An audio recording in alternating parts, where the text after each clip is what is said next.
Μερικοί άνθρωποι μαθαίνουν από τα λάθη τους. Εγώ τα κάνω ταινία. Ονομάζομαι Γιώργος. Δεν είμαι ιδιαίτερα ψηλός, ούτε ιδιαίτερα τυχερός. Αλλά έχω ένα ταλέντο. Κάθε φορά που προσπαθώ να γίνω κάποιος, η πραγματικότητα έχει άλλα σχέδια. Αυτή είναι η ιστορία της μεγαλύτερης αποτυχίας μου. Μέχρι στιγμής. Εκείνη τη μέρα κατάλαβα κάτι πολύ σημαντικό. Ότι ίσως δεν είχα υπολογίσει σωστά το σχέδιο. Λένε ότι το ύψος δεν μετράει. Ναι, εκτός αν είσαι εγώ. Δεν λέω ότι είμαι κοντός. Απλώς, όταν βρέχει, ανοίγουν ομπρέλες γύρω μου και δεν το καταλαβαίνω. Και όλα ξεκίνησαν τη μέρα που στάθηκα δίπλα της. Της ψηλής. Όταν κοιτάς κάποιον στα μάτια και χρειάζεσαι υψομετρική άδεια. Κάτι μέσα σου αλλάζει. Και σκέφτεσαι. Γιώργο, ήρθε η ώρα να ψηλώσεις. Πρώτο σχέδιο. Αθλητισμός. Το μπάσκετ είναι ένα άθλημα που προσθέτει ύψος. Όμως δεν πήγα με άδεια χέρια, χωρίς να κάνω πρώτα τα κόλπα μου. Και διευκρινίζω. Αν δεν μπορείς να ψηλώσεις. Αψήφισε τη βαρύτητα. Μπήκα στο γήπεδο αποφασισμένος. Η μπάλα στα χέρια μου. Το καλάθι εκεί πάνω. Η αξιοπρέπεια μου κάπου στο ενδιάμεσο. Πήρα φόρα. Πήδηξα. Και για μισό δευτερόλεπτο. Πέταξα. Δεν θα πω πώς. Θα πω μόνο ότι η φυσική επιστήμη δεν ήταν παρούσα εκείνη τη στιγμή. Κάρφωσα. Όλοι έμειναν άφωνοι.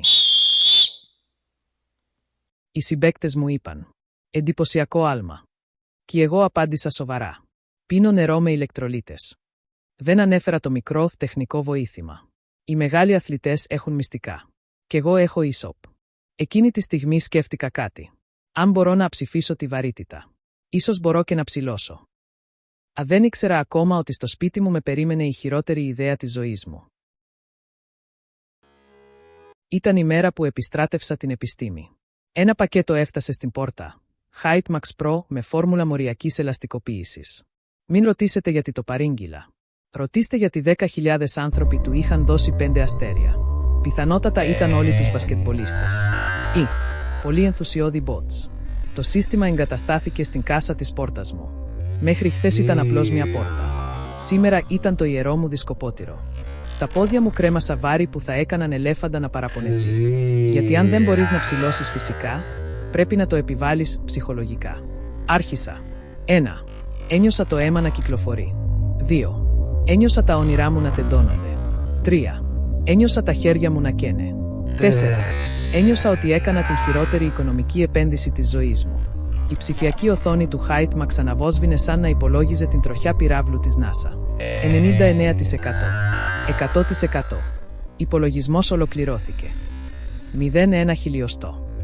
Έκλεισα τα μάτια και πήρα μια βαθιά ανάσα. Το νιώθω, ψιθύρισα. Στην πραγματικότητα δεν ένιωθα τίποτα. Εκτός από έναν έντονο πόνο στη μέση. Αλλά μέσα μου. Ένιωθα ήδη σχεδόν ένας γίγαντας με ύψος 1,71. Και, πάνω απ' όλα, ένιωθα σοβαρός επενδυτής.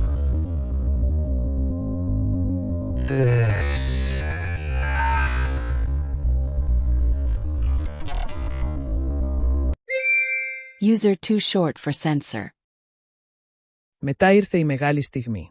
Γυμναστική. Στην ίδια ομάδα με την Ιουλία. Σειρά κατά ύψος. Φώναξε ο γυμναστής. Οι άλλοι γκρίνιαζαν. Εγώ χαμογελούσα. Γιατί σήμερα οπλοφορούσα. Ο γυμναστής μας μέτρησε έναν προς έναν. Με κοίταξε με απορία. Με πήγε 2 θέσεις πιο μπροστά. Ύστερα άλλες 2. Μέχρι που στάθηκα δίπλα της. Σχεδόν στο ίδιο ύψος. Σχεδόν θεός. Και τότε, η φυσική αποφάσισε να με εκδικηθεί. Ένα ξερό, κρακ, ακούστηκε από το αριστερό μου πόδι. Ύστερα άλλο ένα από το δεξί. Οι πλατφόρμες. Δώρο της θείας μου από τη Γενέβη που υποτίθεται ότι άντεχαν βάρος ελβετικού τάγκ, παρέδωσαν πνεύμα. Άρχισα να χαμηλώνω αργά, σαν κτίριο που καταραίει σε slow motion. Με κοίταξε από ψηλά. Την κοίταξα από πολύ χαμηλά. Το μόνο που κατάφερα να ψελίσω ήταν. Είναι ορθοπαιδικές. Πειραματικό μοντέλο. Εκτονώνουν την πίεση. Δεν γέλασε. Δεν ρώτησε τίποτα. Απλώς με κοίταξε με αυτό το βλέμμα που κρατάς για τα τραυματισμένα γατάκια. Και εκεί κατάλαβα. Η σιωπή είναι πολύ πιο οδυνηρή από το γέλιο. Την άλλη μέρα σκέφτηκα. Αν δεν μπορώ να προσθέσω ύψος κάτω, θα προσθέσω πάνω. Ζελέ. Πολύ ζελέ. Τόσο ζελέ που τα μαλλιά μου απέκτησαν δική τους βαρύτητα. Μια κοπέλα με πλησίασε. Και ύστερα με ρώτησε. Αν είμαι ήμο. Την κοίταξα σοβαρά. Εγώ. Είμαι. Όχι. Είμαι απλώς φιλόδοξος στο ύψος. Δεν εντυπωσιάστηκε. Αλλά για λίγα δευτερόλεπτα. Ήμουν ψηλότερος από χθες. Στατιστικά. Πήγα και σε μαγαζί αθλητικών ειδών. Θέλω κάτι που να με δείχνει πιο τυπά. Η πολίτρια μου έφερε ένα σορτσάκι. Ήταν μια μπλε υφασμάτινη βάρκα. Όταν το φόρεσα, το λάστιχο μου έφτανε στις μασχάλες και τα μπατζάκια σκούπιζαν το πάτωμα. Η πολίτρια δίπλα μου είχε πάθει κρίση ιστερίας. Το χαχανιτό της αντιχούσε σε όλο το κατάστημα. Τελικά κατέληξα στο παιδικό τμήμα. Και ξέρεις κάτι. Εφάρμοζε τέλεια. Η αξιοπρέπεια είναι θέμα εφαρμογής. Εκεί κατάλαβα κάτι. Η φόρμουλα είχε αρχίσει να δουλεύει. Αλλά υπήρχε ένα μικρό πρόβλημα. Δεν είχα ιδέα. Πότε θα σταματούσε. Όταν το κορίτσι που σου αρέσει σε βλέπει μόνιμα αφιψηλού, η λογική πάει περίπατο. Έπρεπε να δράσω. Άμεσα. Έτσι, οργάνωσα μια καταδρομική επιχείρηση στο πατάρι της γιαγιάς. Ανάμεσα σε παλιά σεμέν και σκονισμένα περιοδικά, βρήκα το ιερό δισκοπότηρο. Κάτι πλατφόρμες από τη δεκαετία του 70. Σκέτο δηλητήριο. Δέρμα καστόρ, γυαλιστερή νεκροκεφαλή και ύψος που θα ζήλευε και ξυλοπόδαρος. Ψήλωσα 10 πόντους ακαριέα, αλλά η αξιοπρέπεια μου έκανε βουτιά στα τάρταρα. Ξέχασα μέχρι και πώς να περπατάω. Κάθε βήμα ήταν ένας αγώνας επιβίωσης ανάμεσα στη βαρύτητα και το ξύλο. Τέλεια παπούτσια, μου είπε η Ιουλία μόλις με είδε. Και πριν προλάβω να χαρώ, πρόσθεσε. Σε ποιο musical του Δαλιανίδη παίζεις? Εκεί κατάλαβα το λάθος μου. Ήθελα απλώς 5 πόντους για να τη δω στα μάτια, όχι να γίνω ο Τζον Τραβόλτα της κακάς ώρας. Οι πλατφόρμες δούλευαν. Για περίπου 7 βήματα. Στο 8ο βήμα. Συνέβη κάτι που κανένας άνθρωπος δεν είναι έτοιμος να δει. Η βιβλιοθήκη είναι χώρος γνώσης. Και σιωπής. Και πλέον απρόβλεπτης ελαστικότητας. Κάθισε δίπλα μου. Το ένιωσα αμέσως. Η φόρμουλα Hype Max άρχισε να δουλεύει. Ανέβηκα κάθετα, περίπου 10 εκατοστά, χωρίς να κουνήσω μη. Με κοίταξε.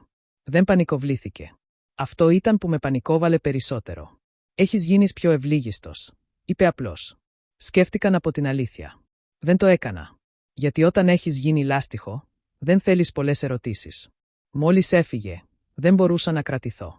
Άρχισα να χοροπηδάω στον διάδρομο σαν μπαλάκι του τένις από τη χαρά μου. Ένιωθα ανίκητος. Μέχρι που πήγα να κάνω μια κίνηση θριάμβου, να δείξω το μπράτσο μου, και το χέρι μου απλώς λύγησε προς τα κάτω σαν βρεγμένο μακαρόνι. Τελικά, η αξιοπρέπεια είναι πιο δύσκολη από τη φυσική. Και κάπου εκεί. Τελείωσαν οι ιδέες. Οι πλατφόρμες είχαν λυγίσει. Το ζελέ είχε στεγνώσει. Το μονόζυγο έγραφε ακόμα. 0,1 χιλιοστό. Το κράτησα. Για το ηθικό.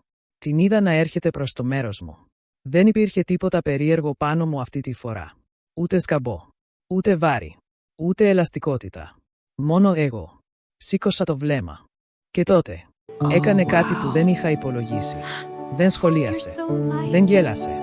Δεν μέτρησε πόντους. Απλώς. Με σήκωσε. Κανονικά. Σαν να ήμουν σακίδιο. Όμως όχι. Σαν να ήμουν μωρό. Πάγωσα. Σκέφτηκα να διαμαρτυρηθώ.